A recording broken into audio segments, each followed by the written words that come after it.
ng aming pagkatao na hindi kamukha ni Kristo.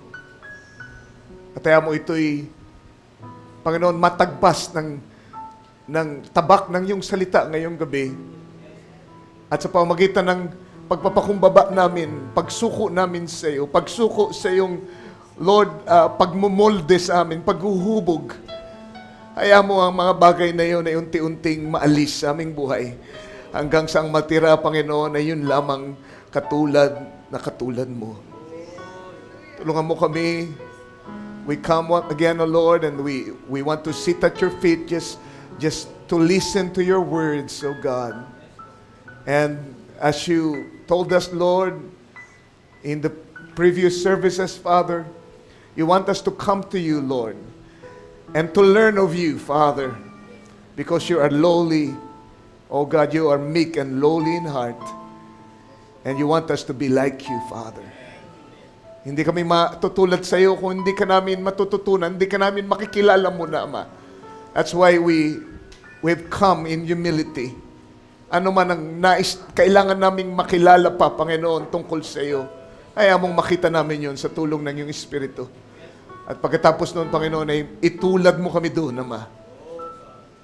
Para sa pagkatapos ng gawain ito, ay masabi namin, higit kaming naging katulad niya pagkatapos ng gawain. Salamat po. Sa iyo po lahat ng papuri. Sa pangalan ng Panginoong Jesus, ito pong aming dalangin. Amen. Luke chapter 6, verse 40.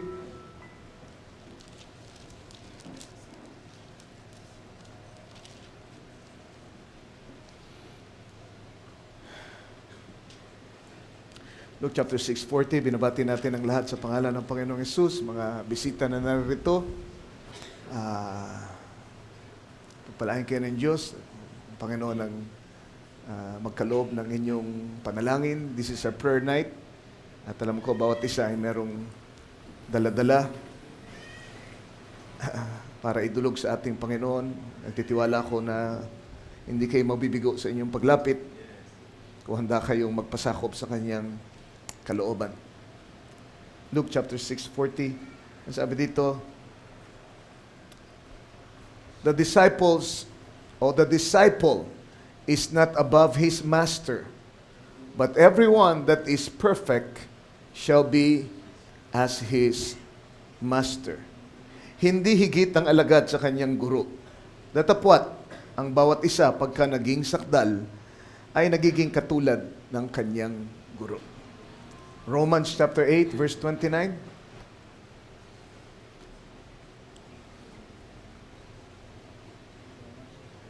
Romans 8:29.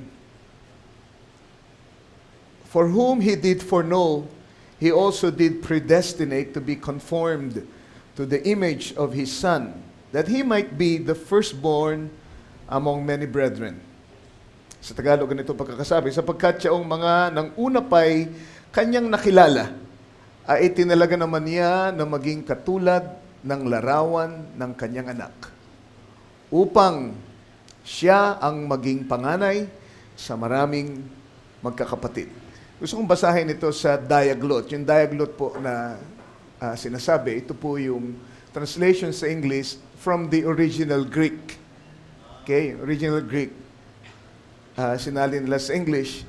Ganitong pagkakasabi sa verse 29, because those whom he foreknew, he also predetermined to be copies of the likeness of his Son, for him to be the firstborn among many brethren. Basahin ko ulit, sabi, because those whom he foreknew, he also predetermined to be copies of the likeness of his Son, for him to be the firstborn among many brethren. Gusto kong pamagitan ng munting mensaheng ito ng Ask the Master. Ask the Master. At ang subtitle natin ay Copies of the Firstborn. Copies of the Firstborn. Amen. Pagpalain ng Diyos ang kanyang mga salita, mari tayo magsiupo ngayong gabi.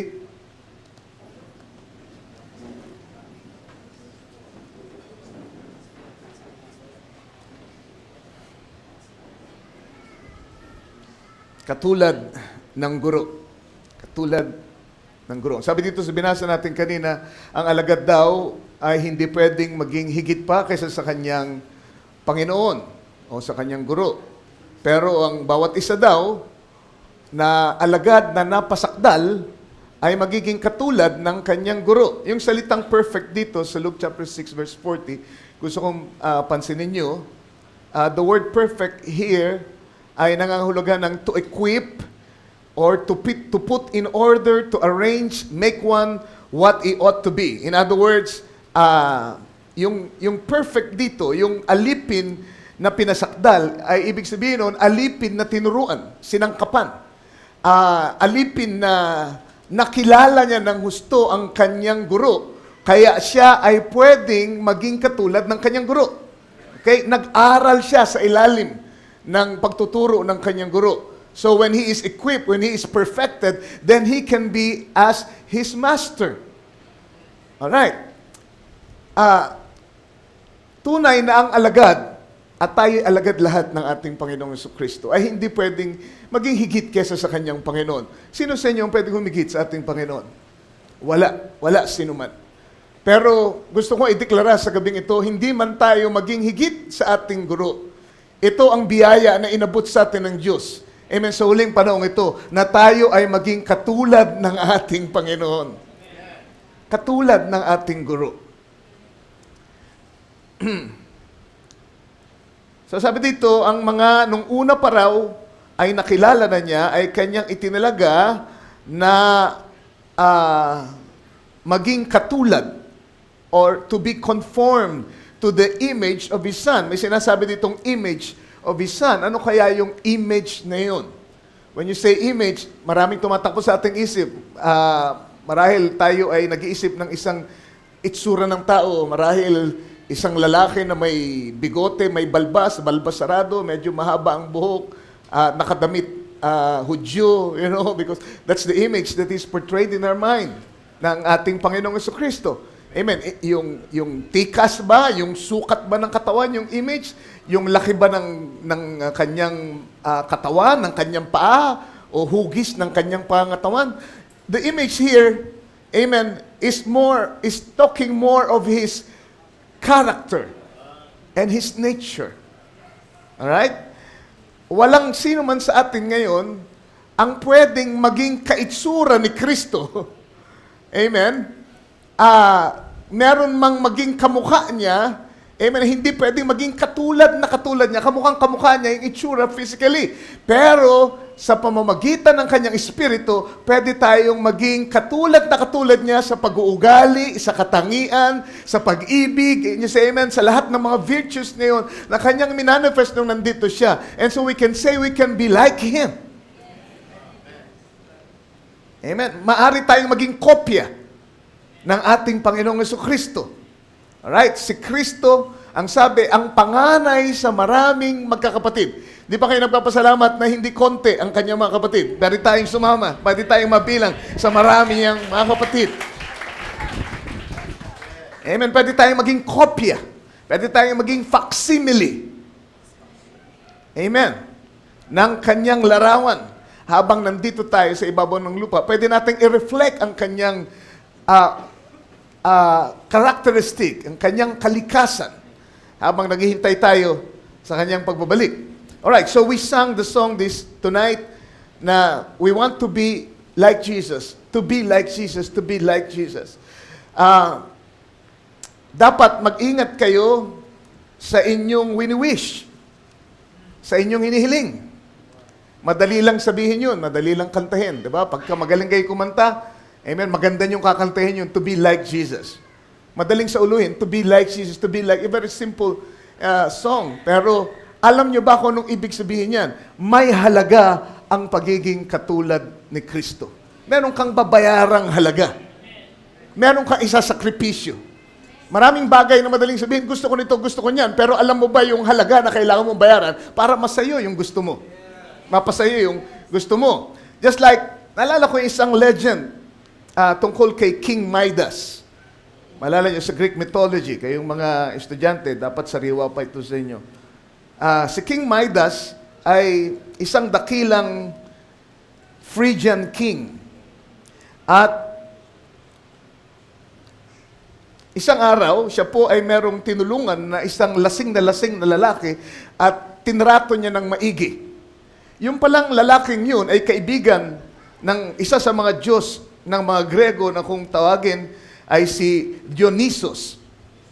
At dahil doon, si Dionysus ay nalugod kay King Midas at ang sabi sa kanya, dahil sa ginawa mo, gusto kong mag-wish ka. Anong gusto mo na wish? Gusto mo mangyari sa buhay mo at ito ay pagkakaloob ko sa iyo.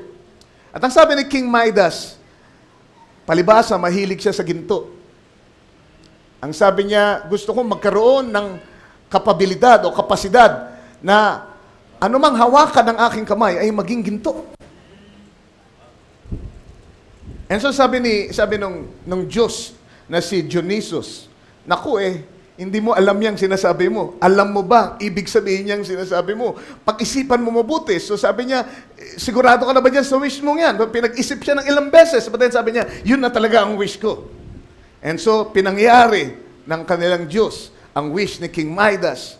At kinabukasan, paggising niya, paghawak niya doon sa lampshade, doon sa tabi ng kanyang kama, ay naging ginto. Abay, laking tuwa niya dahil naging totoo yung aking wish, naging totoo. Kaya paghawak niya doon sa kanyang kama, naging ginto rin. Nung hawakan niya yung mga kasangkapan doon sa loob ng kwarto niya, naging ginto lahat. At dahil doon, na-excite siya ng gusto, nagtatakbo siya at pinaghahawakan niya lahat ng bahagi ng palasyo hanggang sa yung gate ay pinuntahan niya at nung hawakan niya ay naging ginto rin yung gate ng palasyo.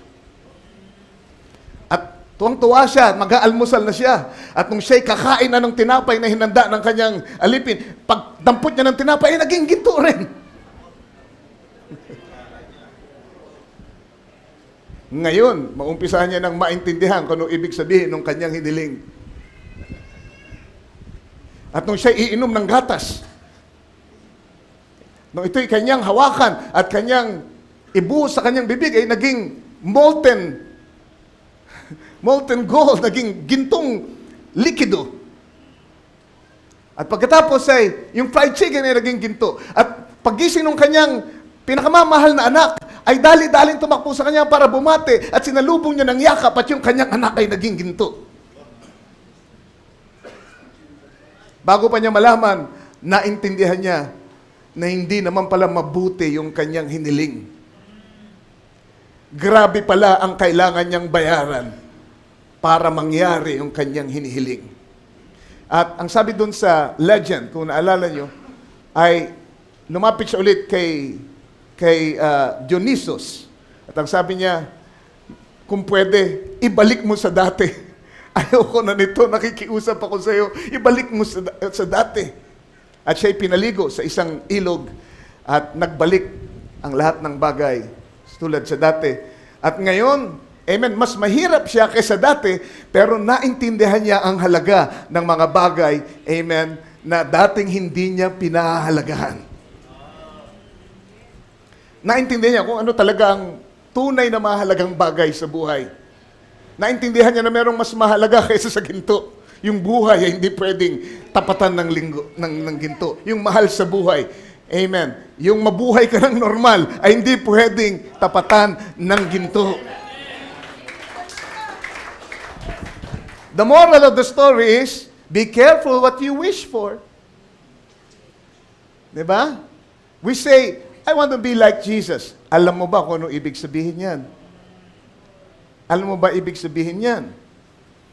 Si Samson, alam niya kung ano ibig sabihin. Nung siya'y humingi kay Lord ng isa pang pagkakataon, just once more, Lord. Alam niya kung anong ibig sabihin. Sabi ni Barnabas, alam niya na kailangan niyang mamatay kasama nung kanyang mga kalaban, nung kanyang mga kaaway. At ang sabi sa Biblia, mas marami siyang namatay sa araw ng napatay, sa araw ng kamatayan niya kaysa nung siya ay malakas at buhay. Dahil humingi siya kay Lord at binigay ni Lord sa kanya, pero may halaga. May kailangan siyang ibigay na halaga. Ang sarili niyang buhay ay binigay niya para mangyari yung kanyang hinihiling. You see, you must consider the cost. Ano man ang inyong hinihiling? Gusto niyo na mag-asawa? You must consider the cost. Dali lang sabihin yun eh. Di ba? Tumatanda na ako, mag-aasawa na ako, naiintindihan mo ba yan, iha? Tindihan mo ba yung iho? Ang sabi sa Biblia, naintindihan nyo ba na yung may asawa ay sisikaping lugurin ang kanyang asawa? Amen? At siya'y, kumbaga ganito sinasabi ng Scripture, siya'y matatali sa mga bagay ng sanglibutan sa pagsisikap niya na lugurin ang kanyang asawa. Samantalang kung siya'y nanatiling binata, ang kanyang lulugurin lang ay ang ating Panginoon. Malaya ka. Ano, mas gusto mo pa rin mag-asawa? Diba? Maraming nakaintindi niyan pagkatapos nilang mag-honeymoon.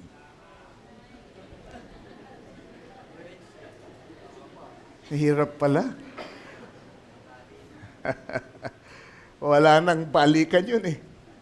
Diba? Dapat kinuwenta nyo na yung halaga bago kayo sumagot ng oo tungkol sa kasalan at mag-alok ng kasal.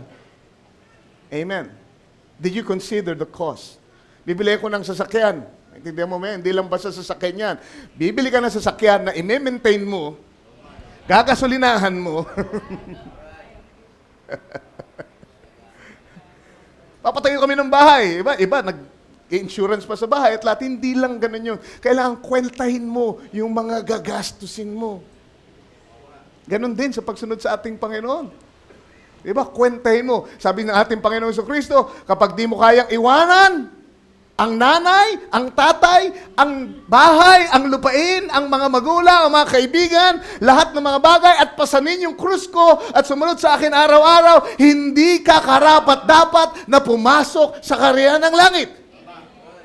Susunod pa ba kayo? To be like Jesus. Amen. Meron itong malaking halagang hinihingi sa atin. Naintindihan ba natin kung anong ibig sabihin ito? Naalala ko yung dalawang disipulo na lumapit sa kanya sa Mark chapter 10 verse 35. Si Mark at saka si John.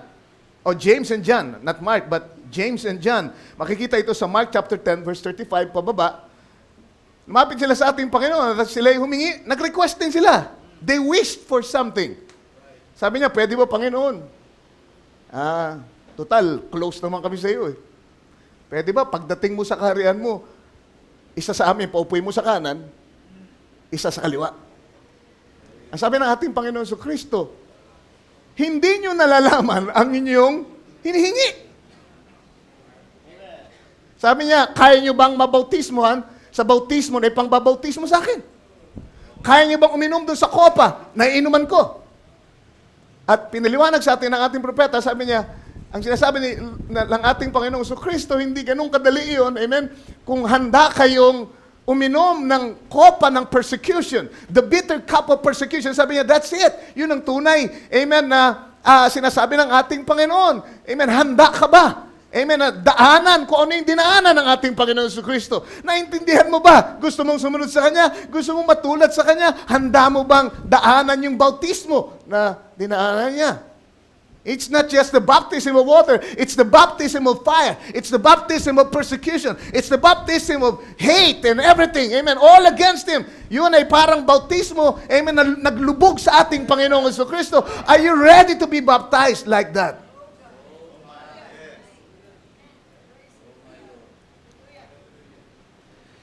Merong ilan na gustong maging katulad ni Jesus dahil sa himala. Gusto ko kasing makagawa din ng himala. Yung ilan ay gustong maging katulad ni Kristo dahil sa kapangyarihan. Gusto maging tulad ni Kristo dahil sa husay magsalita, sa pagiging,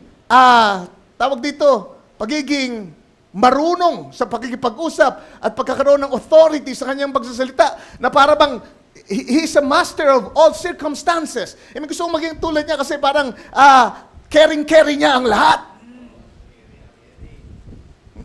Gusto kong maging katulad niya. You know what?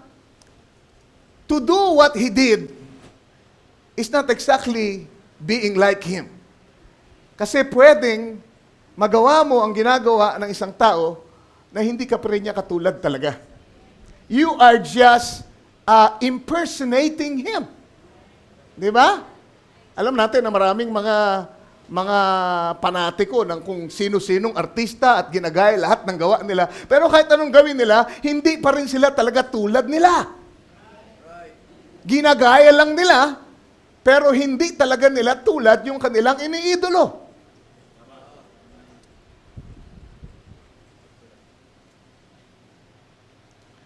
So there's a difference between His works and who He really is.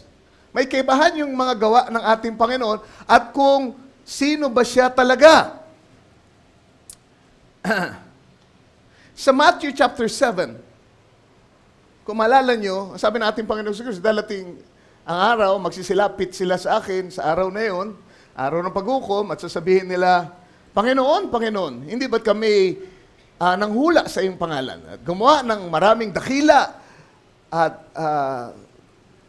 dakilang mga kababalaghan at nangaral sa iyong pangalan, nanghula sa iyong pangalan. Ginawa ito mga dakilang bagay na ito sa iyong pangalan. At ang ating Panginoong Kristo, hindi niya dininay. Hindi niya sinabi, oh, hindi totoo yan, ha? Walang katotohanan yung sinasabi niya. Hindi niya dininay. Di ba? Hindi niya dininay. Sabi niya, totoong nagawa niya yan. But that doesn't mean anything. Walang kabuluhan yun eh. Ano ba kung nagawa niyo? Hindi ibig sabihin nagawa niyo ay naging katulad ko na kayo. Because you don't have my spirit, you don't have my nature, you don't have my character. Amen. Ang sabi niya, kayo magsaliw sa akin, I never knew you. In other words, gaya-gaya lang kayo. Ginamit niyo lang ang aking pangalan.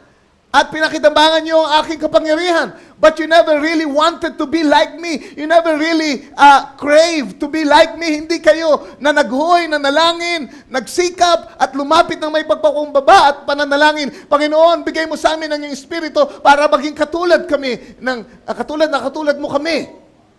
They never did that. Ginaya lang nila ang kanyang mga gawa. Kaya sabi niya, magsilayo kayo sa akin. So kita mo, pwede palang gawin mo yung mga ginawa ni Jesus and not be really like Him dahil hindi mo taglay ang kanyang espiritu. Okay. Pagdating ng araw na yon, may mga taong hindi magiging panatag sa pagharap sa Diyos. Bakit? Kasi alam nila, hindi sila talaga naging katulad ni Kristo. They were just impersonating Him. So 1 John 4:17, ganito ang pagkakasabi. Tingnan natin. Herein is our love made perfect, that we may have boldness in the day of judgment. Pwede na tayo magkaroon ng katapangan. Pwede tayo maging confident, kumpiyansado sa pagdating ng araw ng paghuhukom. Bakit kaya merong confidence ang mga anak ng Diyos pagdating ng araw? Ano yung sinasabi dito ni John na pwede tayo magkaroon ng ganung katapangan? Ang sabi niya, itong dahilan, because as He is, so are we in this world. Kaya tayo magkakaroon ng katapangan pagdating ng araw na yun. Alam natin na kung paano siya nabuhay dito sa ibabaw ng lupa, ganun din naman tayo dito. Naging katulad tayo ni Kristo, kaya pagdating natin doon, ay meron tayong pagkakatiwala, meron tayong katapangan. Alam natin na hindi tayo ibubulit sa impyerno. Alam natin na hindi tayo parurusahan. Dahil as He was, we were on this earth. Kung paano siya, ganun din tayo dito sa ibabaw ng lupa. Alright? We had these characteristics, we had these virtues, we had His nature. Alright, narito ang paraan para maging katulad talaga tayo ni Kristo. Tingnan natin ang 2 Corinthians. Kita niyo yung prinsipyo ito. 2 Corinthians 12:18. Sabi niya, I desired Titus, and with him I sent a brother. Did Titus make a gain of you? Kinakausap niyo mga taga-Korinto. At ang sabi niya tungkol kay Titus, walked we not in the same spirit, and walked we not in the same steps? Nakita niyo yun? Ang sinasabi niya dito, si Titus ba ay ginamit lang kayo para sa kanyang sariling kapakinabangan? Did he gain anything from you? Hindi ba't kung paano ako lumakad, ganun din lumakad itong si Titus? Bakit? Kasi pareho kaming lumakad sa iisang espiritu. This is it. Iisang espiritu at dahil doon, kami ay lumakad sa kaparehong mga hakbang. We had the same steps. Amen? We walked in the same steps. Para ikaw ay makalakad ng katulad nung kay Kristo, kailangan ikaw ay magtaglay ng kaparehong espiritu. Yan ang sinasabi ng Scripture. That's a principle. Kung gusto mo maging tulad talaga ni Kristo, kailangan taglayin mo ang kanyang espiritu. That way, you're not just impersonating. Hindi mo lang ginagaya yung kanyang gawa, kundi talagang naging katulad kanya dahil nataglay mo yung buhay niya, nataglay mo yung espiritu niya. At ngayon, you can make steps like His own steps.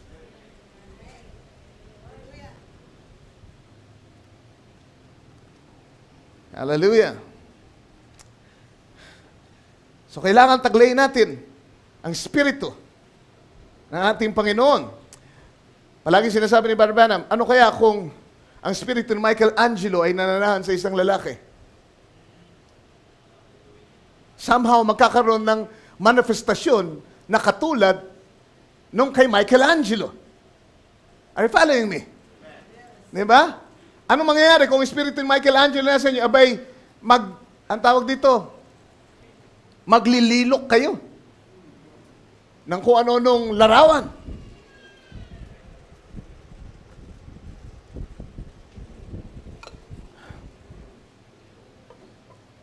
Kasi sculptor siya, di ba? Kaya, kung ano siya, magiging kayo. Bakit? Taglay niyo yung espiritu niya. Ano kaya kung nasa akin ang espiritu ni Rizal? Magiging Rizalista ako? No. I will have His Spirit and will do His works nang hindi ko ginagaya. It will just come out naturally. Bakit? Kasi taglay ko yung espiritu niya eh. Taglay ko yung kanyang buhay. Nasusundan niyo ba ako? Amen. Bago ka pa mamalayan, gumagawa na ako ng mga nobela. Bago ka pa malaman, gumagawa na ako ng mga tula. Bakit? Kasi ang espiritu niya ay nagmamanifest lamang sa akin. If you have His Spirit, amen, somehow ito'y magmamanifest, ito'y maihahayag, amen, at magpapakilala ng kanyang katangian sa pamamagitan niyo. Hallelujah. Because His image is His very nature and His character. Tingnan natin ang sabi ng ating prophet sa Voice of the Sign tungkol kay Elijah. Sabi niya, now, you Bible readers,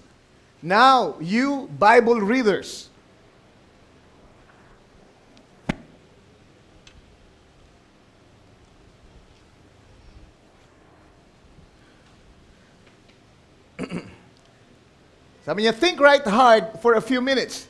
Watch in His nature. Watch in His nature. How did they miss Him? Talking about John the Baptist. How did they miss Him? How did they miss knowing that that was him, John? His nature was identified. His spirit and nature was identified to be Elijah. Now, notice what spirit. Now, he was John the Baptist, but the spirit of Elijah was upon him. Notice, sabi niya, first, Elijah was a man who loved the wilderness. See, and John was a man in the wilderness. And Elijah was a man that condemned the organizational system in that day with all he had. So did John. You generation of snakes, ang sabi niya, who has warned you to flee from the wrath. Don't you begin to say, I have this, that, or the other. God's able of these stones to rise children to Abraham. See the two natures? And then sabi niya, patuloy pa siya, susunod na paragraph. And look at Elijah. He condemned all them painted-faced Jezebels of this day, them immoral women. What did John do? The same thing to Herodias. Both of them was the cause of their death. Look at Elijah. After he had done that great work, he had gotten moody, laid out there, and prayed for God to take him. John did the same. Sabi niya, even laid there and sent his disciples over and said, go ask him, is he the one, or do we look for another? Jesus knew that he was Elijah. That had to be his nature. He was identified exactly as Elijah was. He was in the spirit of Elijah. It's to come 5 times. That Spirit is to be used. Elijah, John, Malachi 4, and then the Jews in the last days were in tonight, the Spirit of Elijah. Anong natutunan natin dun sa quote ng ating propeta? Kaya na-identify si John bilang yung Elias na darating na nakahula dahil taglay niya ang Spirito ni Elijah. May mga katangian si Elijah na nag-manifest sa kanya because his Spirit was upon John. Naintindihan nyo? Kaya kahit saan man pumunta yung Espiritong yun, amen, ito ay mamumuhay ng kaparehong buhay, kaparehong katangian, kaparehong characteristic at nature. Why? It's the same Spirit. Sabi nga ng ating propeta, ang Espiritu ay hindi namamatay. Ang mga tao ay namamatay, pero yung Espiritu na lumulukob sa kanila ay hindi namamatay, nagpapalipat-lipat lang. And it's the same. Saan man siya pumunta, saan man siya mamuhay, siya ay magpapakita ng kaparehong buhay. Alright, palagay ko, naintindihan nyo na kung ano ibig ko sabihin. Then, kung ang Espiritu ni Kristo ay nasa atin, hallelujah, hindi magiging mahirap sa ating maging katulad ni Kristo. It will automatically live out the life, the characteristic, the nature, the virtue, the holiness, the power. Hindi mo kailangan gayahin. Can you say amen? Ito ay lalabas sa iyo because ikaw ay pinuposes ng kanyang Espiritu. Ikaw ay sumuko sa kanya. Pansinin niyo, si John actually ay hindi nag-perform ng mga himala. Meron ba kayo nakitang record sa Bible na nag-perform si John ng himala? Samantalang si Elias ay gumawa na napakaraming himala. Lalo na pagdating kay Elisha, double portion. Amen, mas maraming himala dahil double portion yung natanggap niya. Pero kay John ay hindi siya gumawa ng mga himala. Wala tayong record. Maaring meron pero hindi na-record sa Biblia. Hindi natin problema yon. Pero na-identify pa rin. Anong ibig ko sabihin? It's more on the life, more on the nature, kesa sa himala. Naintindihan nyo? Kaya kahit ngayon sa ating panahon, maraming mga gumagawa din ng himala eh. Maraming mga nagpapagaling na, maraming mga nagdi-discern dyan eh. Diba? At nangangaral at lahat. Amen. Pero what is the nature of the man? What is the life? What is being projected? Anong buhay na ipinapakita ng tao? Yung bang katangian ng buhay ni Kristo ang namamalas sa Kanya? Amen, maaaring di ka gumawa ng isa mang himala, pero you live the life of Christ before the people, amen, then I can say you are like Him. Amen, nasa Diyos yun kung pagagawin tayo ng himala. Yan ay susunod na lang kung taglay mo ang Espiritu ng ating Panginoon. But what is important is, my point is, His nature. Because we live in the same Spirit, we have the same Spirit, then we can make the same steps. Huwag niyo kakalimutan yung prinsipyo yun sa Corinthians. Diba? We walked in the same Spirit, and therefore we walk in the same steps. Hallelujah. No wonder, sabi ni Paul, be ye followers of me. 1 Corinthians 11, verse 1. Even as I also am of Christ. Hallelujah. So merong nagdi-disciple sa atin. Merong nagtuturo sa atin. Merong nagpapakilala sa atin kay Kristo.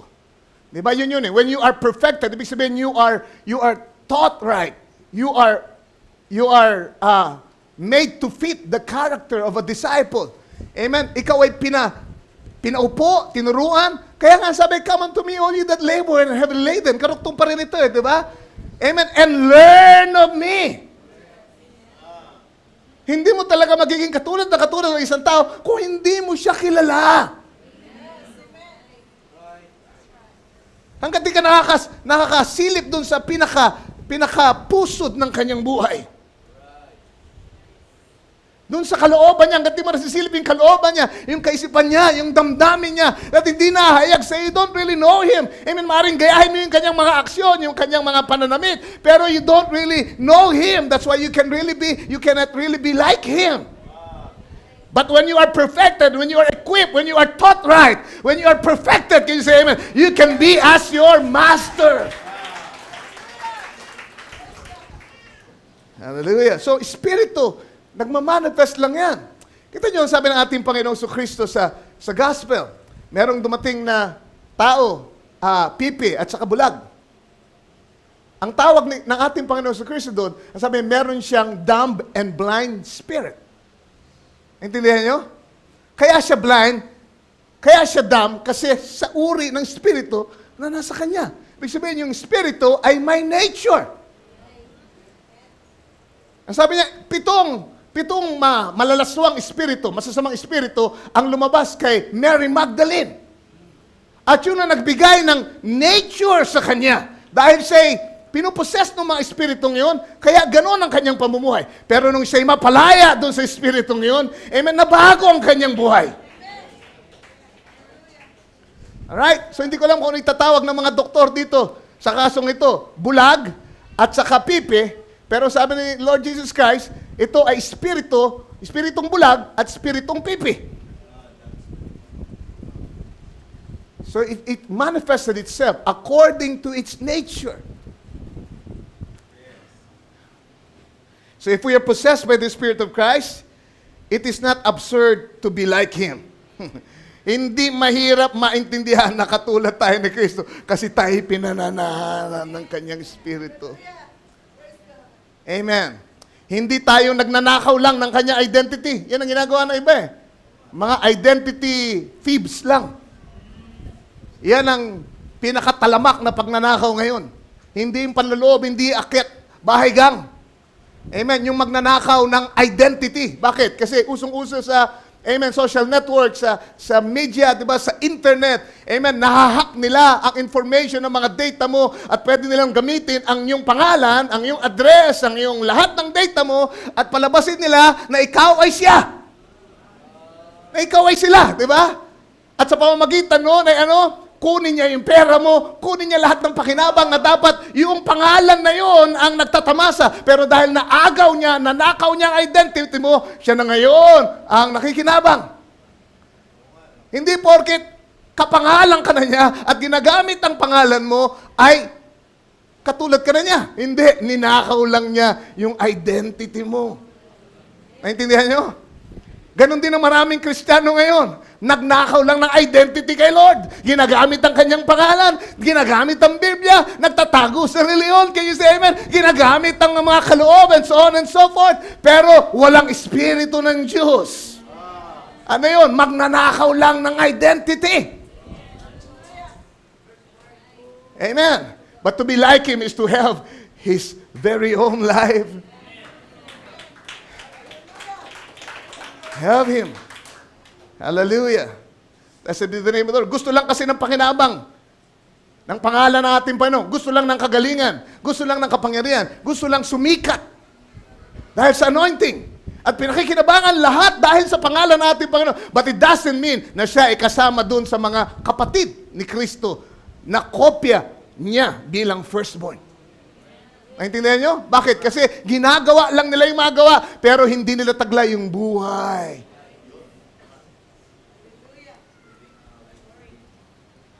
Hallelujah. Pakinggan nyo itong Philippians 2, verse 3. Si Pablo, para bang nag-drawing siya, gumawa siya ng portrait ng firstborn. Itong portrait ng ating Panginoon, gusto niyo siyang magaya? Gusto niyo maging tulad sa Kanya? Ito yun. Sabi niya, let nothing be done through strife or vainglory, but in lowliness of mind, let each esteem other better than themselves. Look not every man on his own things. Pwede pong basahin natin sa Tagalog para mas manamnam natin.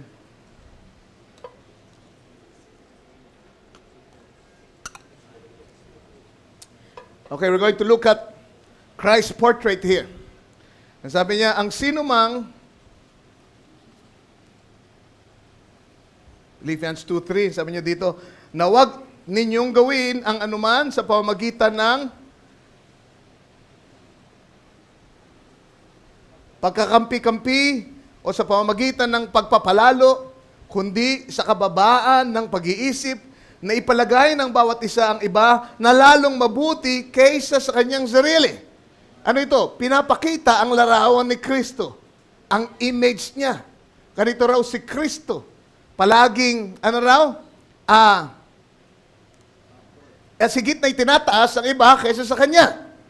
Kaya pinapalagay ng bawat isa ng iba na lalong mabuti kaysa sa kanyang sarili. Verse 4, huwag tingnan ng bawat isa sa inyo ang sa kanyang sarili lamang, kundi ang bawat isa naman ay sa iba't iba. Huwag lang yung mga bagay na patungkol sa inyo, kundi yung mga bagay na patungkol sa iba. Alalahanin nyo rin. Verse 5, mangagkaroon kayo sa inyo ng pag-iisip na ito'y na kay Kristo Jesus din naman. Narito na, sabi na siya. Ito siya, ito ang larawan niya. Bagamat nasaan yung Diyos, ay hindi niya inaring isang bagay na nararapat parangnan ang pagkapantay niya sa Diyos, kundi bagkos, hinubad niya ito. Hinubad niya ito. He made himself of no reputation, ang sabi sa English. Amen? It's self-emptying. Diba? Hinubad niya, parang binasyo niya ang kanyang sarili. Nagpakababa siya. At naganyong alipin na nakitulad sa mga tao. At palibhasa ay nasumpungang saan yung tao, siya'y nagpakababa sa kanyang sarili na nagmasunurin hanggang sa kamatayan, oo, sa kamatayan sa krus. Kaya siya naman ay pinakadakila ng Diyos at siya'y binigyan ng pangalang lalo sa lahat ng pangalan. In other words, pinapakita dito, gusto niyo talaga matulad sa Kanya, kita niyo yung kinailangan niyang bayaran. Tingnan niyo yung kinailangan niyang daanan. Sabi ng ating prophet dito sa Sir We Would See Jesus. So God humbles Himself. So God humbles Himself. God is humility. The man that can humble himself is on his road up. He that exalts himself is on the road down always. So we must remember that Christianity is not pushing ahead and trying to get ahead of this fellow. Hindi raw ganun ang Kristyanismo, nakikipag-unahan. Gusto mo makipagsalyahan para mauna ka kaysa doon sa iba. Hindi raw ganun yun. Hindi yung palagi ikaw ang nasa unahan. Ikaw ay nagpaparaya. Nagpapauna ka sa iba. Yun ang tunay na Kristyanismo. Christianity is not pushing ahead and trying to get ahead of this fellow, but stepping back and taking the back seat. See? Letting the other fellow go on. That's Christianity. Humble yourself. If they zoo you at the court and takes your coat, give him the cloak also. Sabi niya, if he compels you to go a mile, go two. If he smites one cheek, turn the other cheek. He was our example. In every way, what we should be. And if the life can reflect in us, people will see Christ in you, see, when they can see that. And if that life can reflect in us. So ano? Buhay ang pinag-usapan natin. If that life can reflect in us, then they can see Jesus in you. Then you'll be a copy of the firstborn. You'll have His image. Sabi niya, images of Christ. Basahin ko lang itong ilang quotes bago tayo magtapos. Sabi niya, I belong to the real church of the living God, the firstborn. I belong to the real church of the living God, the firstborn. I was born into it. And I want more of the Holy Ghost in my life to reflect Christ. Yan ang totoong kailangan natin. Kung gusto natin maging katulad niya, we want more. We need more of His Holy Ghost in our lives. To reflect Christ, who I love. I don't care what plane or level I have to come on to get it. In other words, sinasabi niya, whatever it takes. Whatever it takes. Amen. Susungin ko, haharapin ko, maging katulad lang ako ng aking Panginoon. Hindi mahalaga kung anong level, kung anong antas ang gusto niyang paratingan sa akin. Amen? So long as I get it. Sabi niya, I don't care if I have to go here, go there, be called fanatic, holy roller, or whatever it may be. I want more of His life to be reflected. I'm not interested in the plane I have to come on. I'm interested in the Holy Ghost so I can be more of a servant like He was. He was the Lord's servant. At sa bandang ibaba, ang sabi niya, make me like Him. Same message. Make me like Him, God, no matter what you have to do to me. Make me like Him. God, no matter what you have to do to me, what planes I have to come on, make me like Him. I want to be like Jesus in my heart. Grant it, Lord. And not only me, but make all this here tonight. Thus, grant it, Father, for we ask it in Jesus' name. Amen. So to be like Jesus is the harder way. Tandaan nyo ito.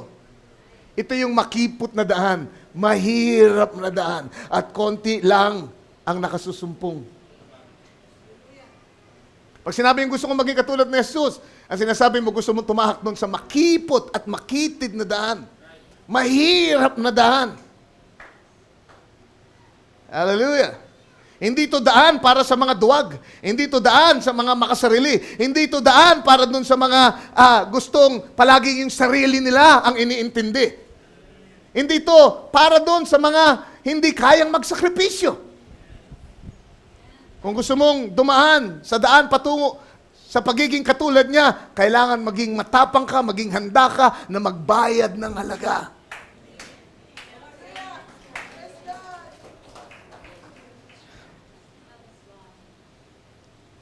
Kailangan matapang ka.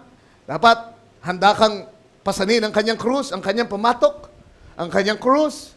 At pagkatapos ay anong gagawin mo? Kaya pinapapasa ng krus sa iyo. Alam niyo kung anong gusto ni Lord? Kaya pinapapasa ng krus sa atin dahil gusto niya araw-araw mag-stretch tayo dun sa krus ang magpapako tayo. That's why Paul said, I die daily. Ano yun? Gusto niyang iwanan ang kanyang sariling kalooban, sariling pag-iisip, pag nanasapitan ng laman, mga kagustuhan ng laman. Can you say amen? At isuko ang lahat sa kalooban ng ating Panginoon. Kung kailangan iwanan ang pride, iwanan ang pangsariling pakinabang, sumunod lamang, dali ng kanyang krus, mapako sa krus niya araw-araw. Yun ang ibig sabihin nun. Ang maging katulad ni Kristo ay umihiling ng ganong bagay sa atin. Do you still want to be like Him? Consider what you wish for. Hallelujah. 1 Peter chapter 2, verse 19. Pababa. For this is thankworthy. For this is thankworthy.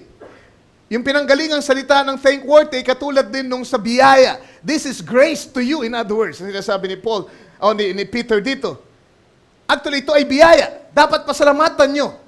Ano kaya yung dapat pasalamatan? If a man for conscience toward God endure grief, suffering wrongfully. Biyaya daw ito kapag ikaw ay nagbata, naghirap ng walang katarungan. In other words, wrongfully, ng hindi matuwid. Diba? Ikaw ay nagbata, pinahirapan ka ng hindi patas. Diba? Wrongfully. Dapat pala pasalamatan yon. Sino dito nagpapasalamat nun? Sino dito ang nakaranas na nun? Bakit ko binabasa ito? Kasi ito yung daan ng pagiging katulad ni Kristo. Diba? Ito yung nagpapatunay na katulad tayo ni Kristo. Diba? Kaya mo bang mag-suffer kahit na mabuti yung intensyon, ang yung layunin, pagkatapos ay bibigyan ng maling kulay at pasasamain pa ang iyong pagkatao dahil sa mabuting gawa mo. And you suffer wrongfully. Praise the Lord. Bakit? Kasi yan ang dinanas ni Kristo eh. Di ba sabi na parito siya sa ganang kanya, yung ganang kanya ay hindi tumanggap sa kanya. Naparito siya para iligtas ng Israel. Ang Israel, amen, na nagpapako sa kanya sa krus. Wala siyang ginawa kundi kung ano lang yung makabubuti. Mabuti ang kanyang intensyon. Pero anong nangyari? Nung siya'y magpalayas ng dyablo, tinawag siyang Beelzebub. Nung siya'y mangaral ng ebanghelyo ng buong katapangan, ang sabi, siya ay baliw. He's a madman. Nung siya'y mag-discern, ang sabi, siya ay manghuhula. Samantalang, sa lahat ng yun, ang intensyon niya ay makatulong. Maabot ng tao. Pero siya ay nag-suffer wrongfully. Binigyan ng kulay, minali ng tao. Amen, ang kanyang intensyon. At siya pa ang pinasama sa mabuti niyang adhikain. Ang sabi, pag kayo ay dumanas ng ganyan, sabi, it is thankworthy. Hallelujah. Amen. Kaya huwag kayong magmukmok. Yun na naman, hindi na naman nila ako naintindihan. Pinag-usapan na naman nila ako. Mabuti aking intensyon. Minasama nila para ayoko na. Hindi. Magpasalamat ka. Kaya ikaw ay dumadanas ng ganyan. Nagiging kamukha ka na ni Kristo.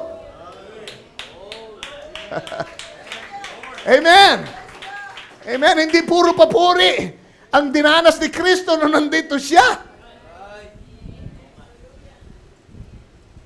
Gusto niyo maging tulad ko?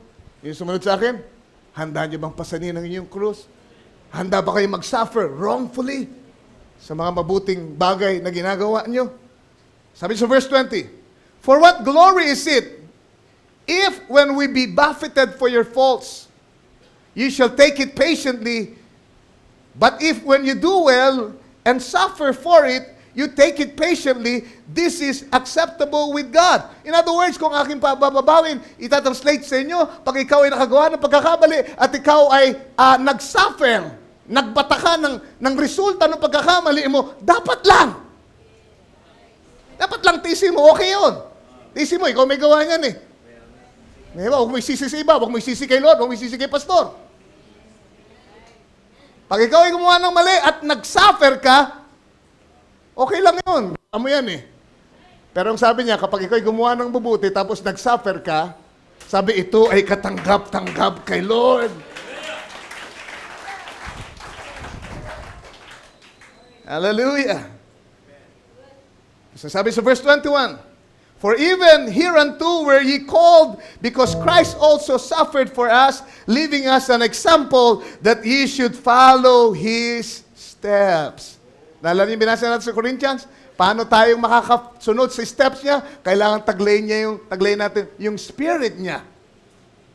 We were in the same spirit, so we made the same steps. Now we need to have His spirit.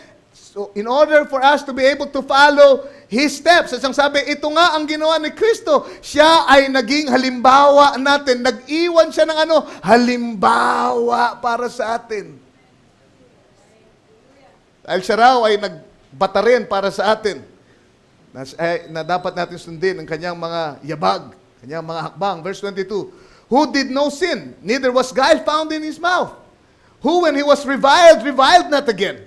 When he suffered, he threatened not, but committed himself to him that judgeth righteously, who his own self bare our sins in his own body on the tree, that we being dead to sin should live unto righteousness, by whose stripes we were healed."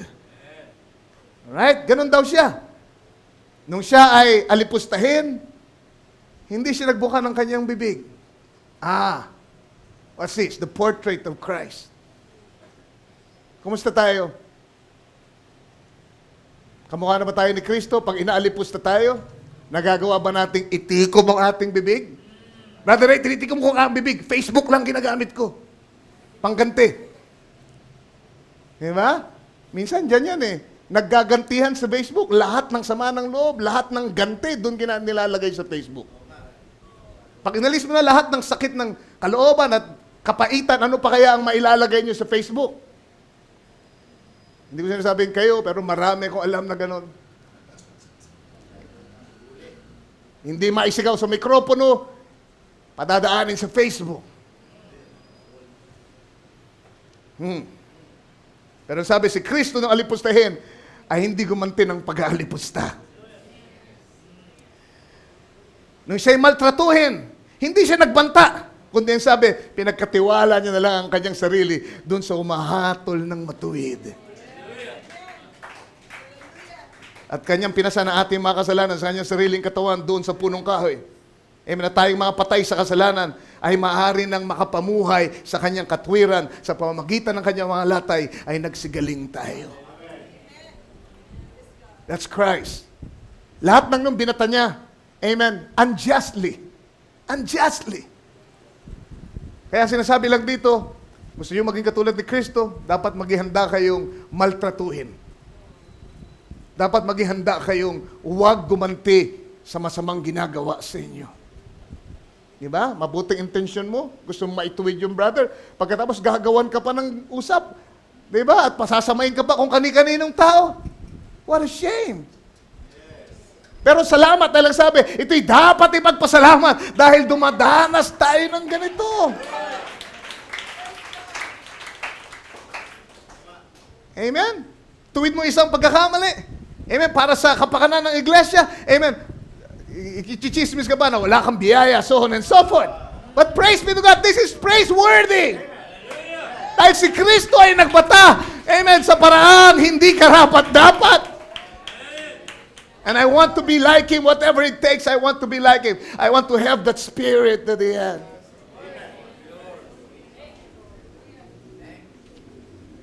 Sabi sa Matthew chapter 5, mabilis, sabi rito, amen, dun sa Sermon at the Mount, sabi niya, blessed are the poor in the spirit, for theirs is the kingdom of heaven. Verse 3, blessed are they that mourn, for they shall be comforted. Blessed are the meek, for they shall inherit the earth. Blessed are they which do hunger and thirst after righteousness, for they shall be filled. Blessed are the merciful, for they shall obtain mercy. Blessed are the pure in heart, for they shall see God. Blessed are the peacemakers, for they shall be called the children of God. Blessed are they which are persecuted for righteousness' sake, for theirs is the kingdom of heaven. Blessed are you when men shall revile you and persecute you, and shall say all manner of evil against you falsely for my sake. Rejoice and be exceedingly glad, for great is your reward in heaven, for so persecuted they the prophets which were before you. In other words, amen, ang sinasabi ni Kristo, ito ang portrait ko. Actually, lahat ng katangiang ito, amen, ay description ni Kristo. Siya lahat ng ito. Peacemakers. Amen? Dalisay ang puso. Mapagpakumbaba. Mahabagin. Hindi gumaganti. That's the portrait of Christ. You want to be like Him? Makakabuting ilagay nyo sa harapan nyo palaki yung portrait na yan. Katulad na ba talaga ako ni Kristo? Amen? Hallelujah. Sabi niya, God keeps His word. Sabi niya, no, it's the Holy Spirit that comes in. No, it's the Holy Spirit that comes in. Sinasabi niya dito, hindi siya ang may gawa ng mga nakikita ng mga tao. Ano man yung nagagawa niya sa harap ng tao para sa makatulong sa kanila at maisulong ang kaharian ng Diyos. Sabi niya, hindi siya yun. But it's the Holy Spirit that comes in. He takes the place. He takes all the old roots of bitterness out. The old anger and temper and jealousy and love of the world and things, and takes it all out of you, then you are a new creature. In other words, amen, meron tayong dating katangian eh. Ang kailangan mangyari, kung gusto natin makatulad talaga sa Kanya, mamatay tayo doon, mabasyo natin sarili, maalis lahat ng mga katangian yun. Diba? Ang pagiging seloso, ang makasarili, mayabang, hambog, hallelujah, lahat ng mga pangit na katangian yun. Amen, isuka natin para ano? Parang Espiritu ay makapasok sa atin. Higit pang Espiritu ng Diyos ang pumasok sa atin. Hanggang sa maging bagong nilalang tayo, and we become copies of the firstborn. Hallelujah. Sabi niya, we are men and women. Total deliverance before we pray. We are men and women.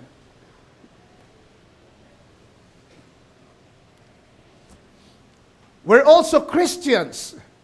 If He is our example, let us completely deliver ourselves into the hands of the Holy Ghost. Let us completely deliver ourselves into the hands of the Holy Ghost. We might be subjects of the kingdom of God. He was totally man. Okay? So, nilalarawan niya ating Panginoong Kristo. He was totally man. He was totally God. Alam natin yun. Si Jesus Christ ay Diyos na nagkatawang tao. Kaya naging anak siya dahil doon. Diba? Siya rin yung ama. Kaya lang, naging anak siya sa pamagitan ng pagkakatawang tao niya. That's why when He was here, He was totally man and He was totally God.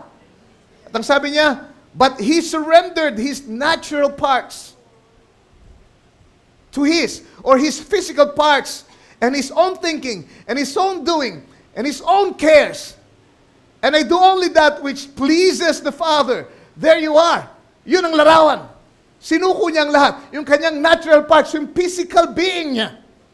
Yung pagkatao niya. Isinuko niya ng lubos sa kamay ng Ama.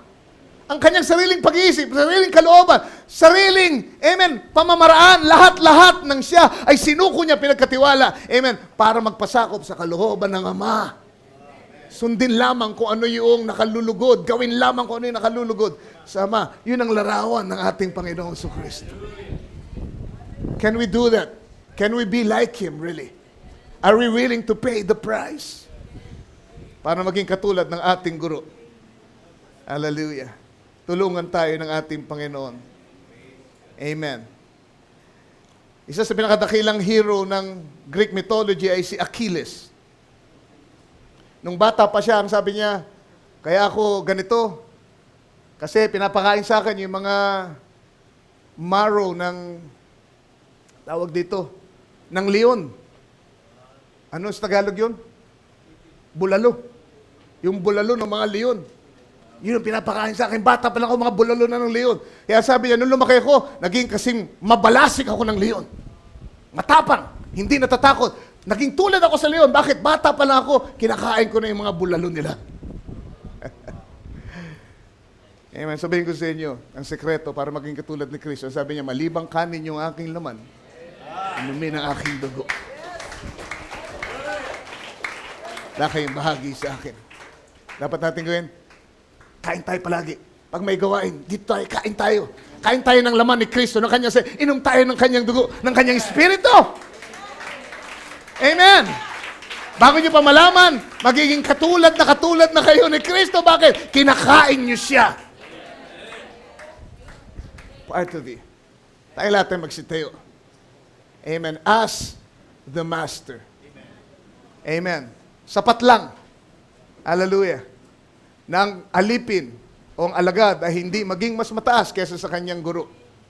Pero, ang isang alipin na tinuruan ng sapat ay maaaring maging katulad ng kanyang guro. Come unto me, all you that labor and heavily laden. I'll give you rest. Amen. Come unto me and learn of me, for I am meek and lowly, and you shall find rest in your soul. Awitin natin yung whatever it takes to be closer. That's what I am willing to do. Yes, Lord. Let that be our prayer tonight. Sa gabing ito, habang inaawit natin yun, sino kaya dito ang aamin? Brother Ray, nagising ako sa pangaral mo ngayon. I want to be like Jesus. Pero ngayon, naintindihan ko kung anong kailangan kong ibayad. Anong halagang hinihingi niya. Hindi natin sinasabing tayo magbabayad ng sarili nating katubusan. Ginawa na ng ating Panginoon yun. But He has left us an example. Ang sabi, kung magiging katulad tayo niya, kailangan maging handa tayo. Are you willing to be baptized with the same baptism that He had? Are you willing to drink from the cup that He drank from? Handa na ba kayo uminom sa saro ng persecution? Mapait na saro ng pag-uusig ng sanglibutan. And you're ready. When you're ready, then you can be like Him. Amen. Pero ang kailangan, buksan natin ang ating puso, ating buhay. Anyayahan natin ang kanyang espiritu. Puspusin niya tayo. Because only when we are in His Spirit can we step in His steps by His grace tonight. Hallelujah.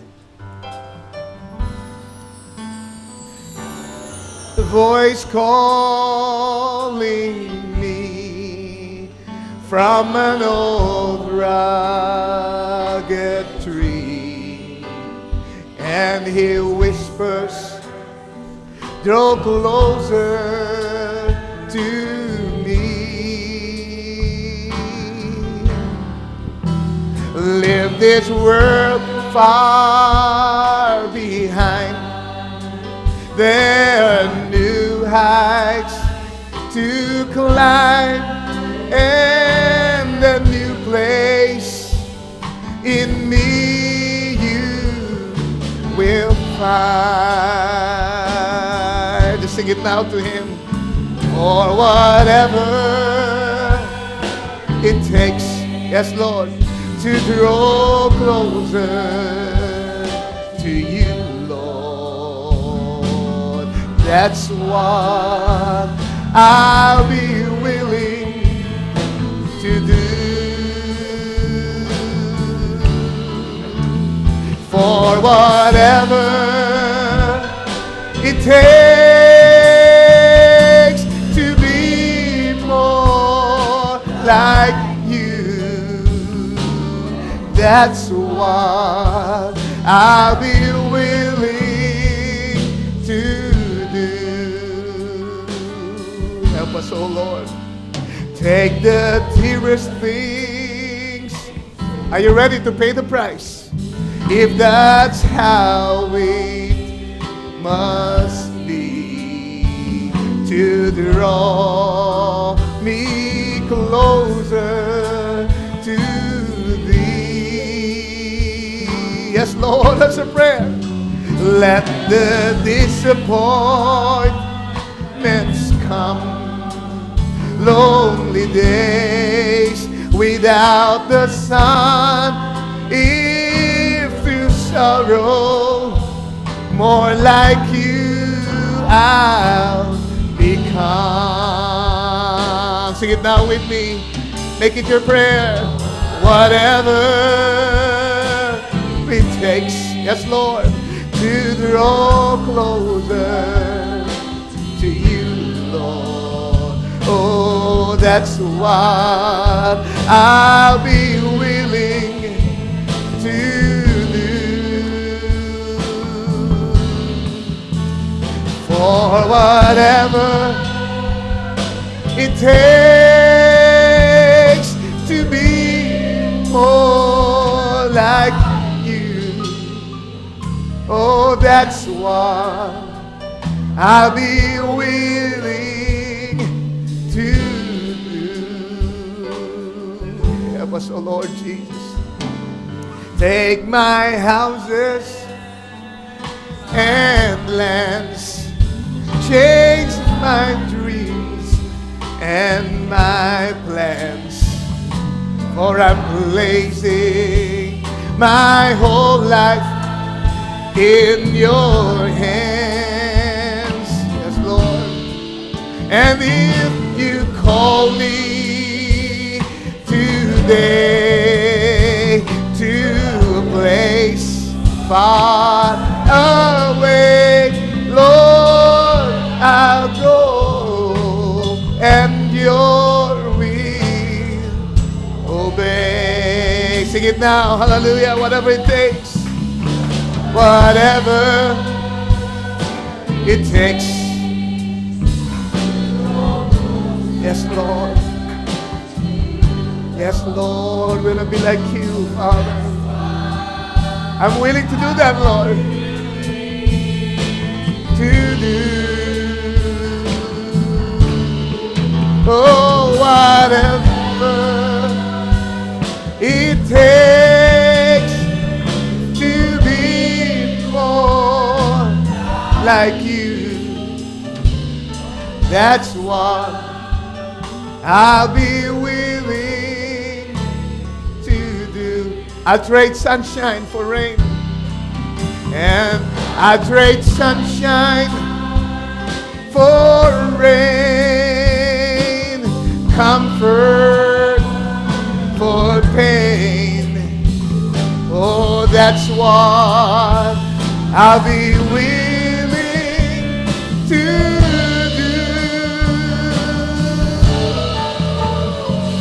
Whatever it takes for my will to break, that's what I'll be willing to do.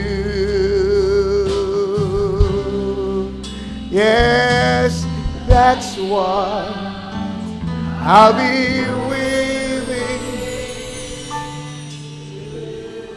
to do.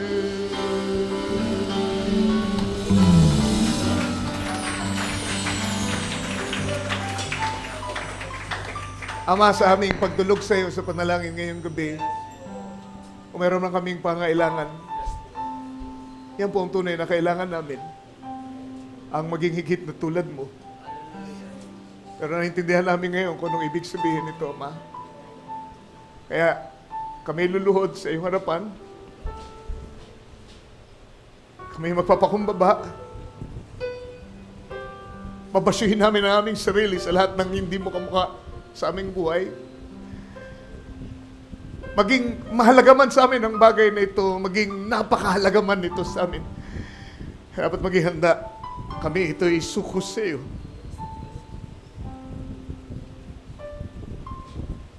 Pasyuhin namin aming sarili para mapuno mo kami ng iyong Espiritu. O gagawin mo po yung ngayong gabi sa aming pagdulog, sa aming panalangin. Susunod na lang po yung ibang mga pangailangan. But we want to be filled, Lord, with that life, with that Spirit. We want to be filled, Lord. We want to be like you, Lord. And whatever it takes, Lord, kung kailangan mangusap ka sa amin ngayon, ano pang kailangan namin isuko, Lord? Whatever it is, oh God. Para lang maging katulad mo. Dahil yun lang po ang tunay na dahilan. Kaya narito, yun lang ang pagkatawag namin. Ang maging katulad mo. Ang sabi, bago pa itatakal sang libuan, una pa man, Panginoon, yun ang itinalaga na kami maging katulad mo. Maging kaanyo mo. Maging larawan mo dito sa ibabaw ng lupa. Kahit na masakit ang paraan, Lord. Kung yan ang aming calling, Lord, we're willing, Lord, to go through the process, Lord. Para lang maitanghal ka sa ibabaw ng mundong ito. Taas natin sa Panginoon lahat na ating panalangin, mga kapatid. Taas natin sa Kanya. Hallelujah.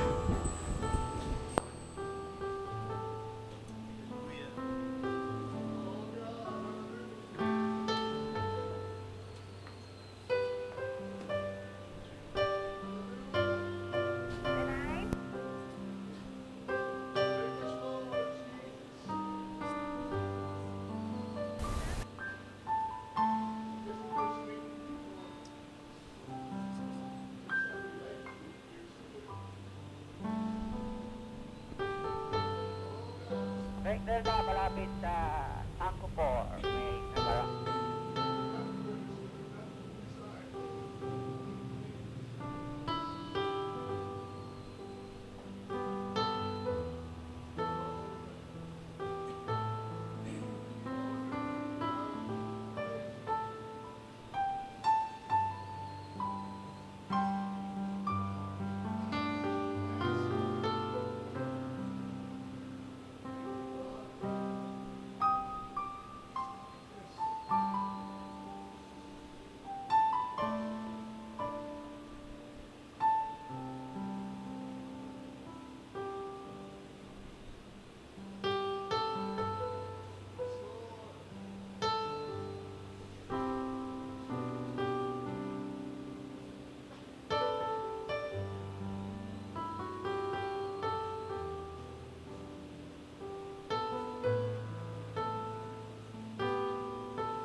Wonderful Jesus. Yes, Lord. Yes, Lord.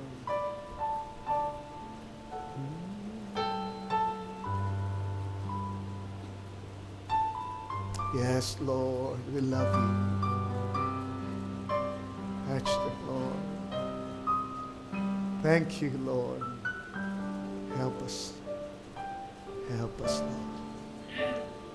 Yes.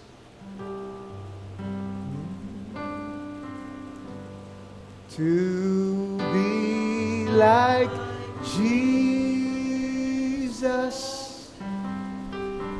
to be like Jesus, on earth I long to be like Him. Tayong lahat ay magsasayo. All through life's journey,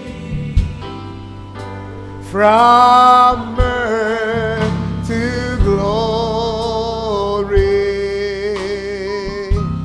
I only ask, thank you, Father, we love you, to be like Him. Amen. Gusto kong pasalamatan kayo sa patuloy na pananalangin sa mga Bible study natin. Manalangin natin sa Barracks nung nakarang Sunday. Meron na naman 2 nabautismuhan sa pangalan ng ating Panginoong Kristo. Amen. God bless you. And gusto tawagin ngayon ating kapatid, Brother Errol, please, para pangunahan tayo pagtatapos ng ating gawain ngayong gabi. God bless you. Yes, Lord. Oh, yes, Lord. Yes, tayo manalangin. Ama, salamat po, Panginoon, sa gabing ito, Panginoon. Lord, tunay, Panginoon, nais mong ipaabot sa amin, Panginoon, ang nais mo sa bawat sa amin, Lord. Ikaw ang aming kinikilalang nobyo, Panginoon, at kami ang iyong nobya, Panginoon. Lord, tunay, Panginoon, Lord, mga naranasan mo, Panginoon, ay magiging bahagi ng iyong nobya upang maranasan rin, Panginoon. Dahil nanampalataya kami, bahagi kami, Panginoon, Lord, ng iyong plano, Panginoon, sa mundong ito, Panginoon. Lord, salamat sa mga tiisin, Panginoon. Lord, salamat sa mga pagsubok na inaharap ng bawat isa, Panginoon. Lord, kung ano naranasan mo, Panginoon, ay kinakailangan mararanasan rin namin ito, Panginoon. Salamat sa pag-alipusta, Panginoon. Salamat, Lord, sa Lord God, sa mga persecution, Panginoon. Lord, tunay, Panginoon, bagamat sa paningin namin para bang may kapaitan ito, Panginoon. Datapat, Lord God, ito ang mainam, Panginoon, na isa sa mga plano mo sa bawat sa amin. Lord, sinabi mo, no cross, Lord, no crown, Panginoon. No pain, Lord, no glory, Panginoon. Lord, karandanasan namin, Panginoon, ang dinanas mo, Panginoon, sa krus ng Kalbaryo, Panginoon.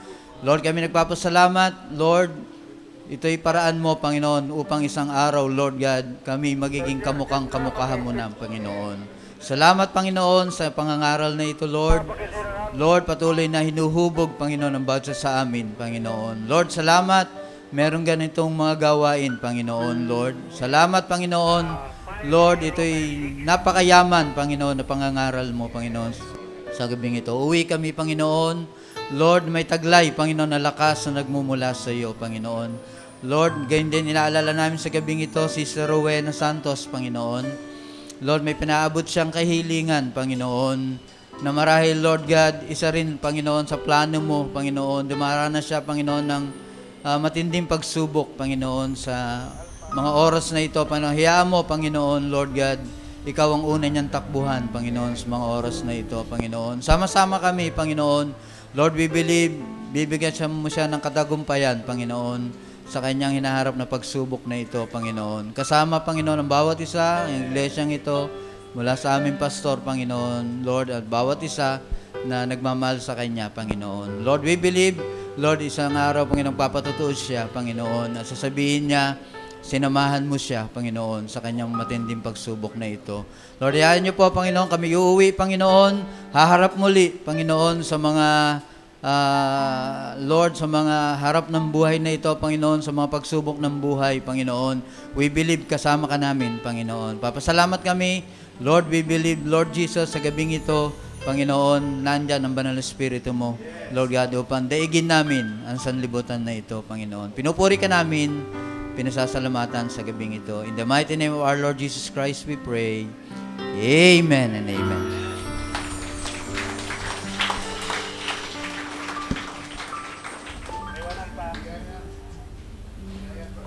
Ng ating Panginoon ay sumay niyong lahat. Ayan, napagpalain kayo ng ating Panginoon. God bless you. Kamayan tayo sa isa't isa.